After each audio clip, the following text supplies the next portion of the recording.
this is a very useful technique that I keep insisting my students that they should use. A lot of people don't want to, because it's so new and weird. They don't want to. New for them, it's really not new. Like ancient Greeks were already using it. Romans were using it to memorize hour-long speeches and things like that. It's an extremely powerful memory technique that like people 2,000 years ago were already using.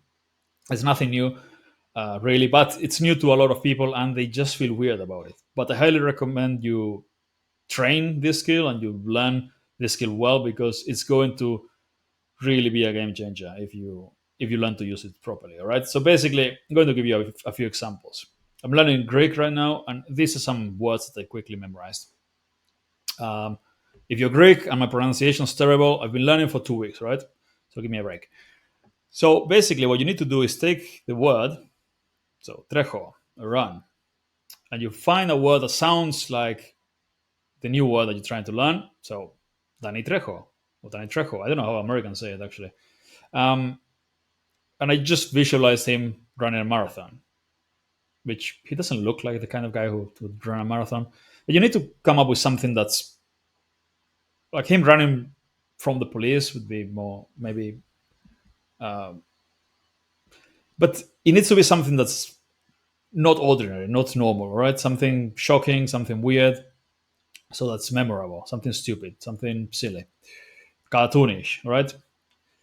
So Danny Trejo running from, not from the police, running a marathon. Sorry, Pino, a drink, drinking a. Well, I use Spanish for this because it's one of my native languages.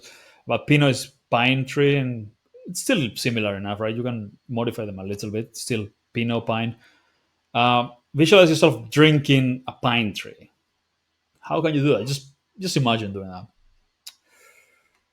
Kratao. I keep. I hold.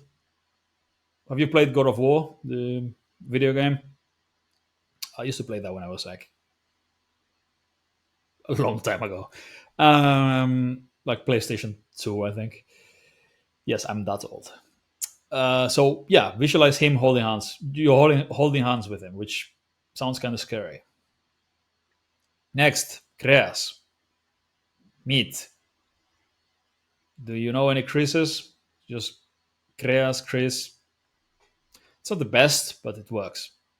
Maybe Chris from Family Guy eating lots and lots of meat, or anything else that you can think of. Meat, being him being in a meat factory. Yeah, anything.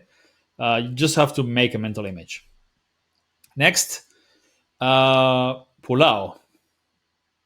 I sell. Polly from The Sopranos, and you'll notice that I use a lot of characters from films and series and things like that because they're very easy to visualize. So find something that sounds like it or someone that sounds like it, and you can also use celebrities, people you know, anything. Polly from The Sopranos is trying to sell you something, and if you've watched The Sopranos, you know that you don't want to buy anything from Polly. No, you don't want to talk to Polly at all, really.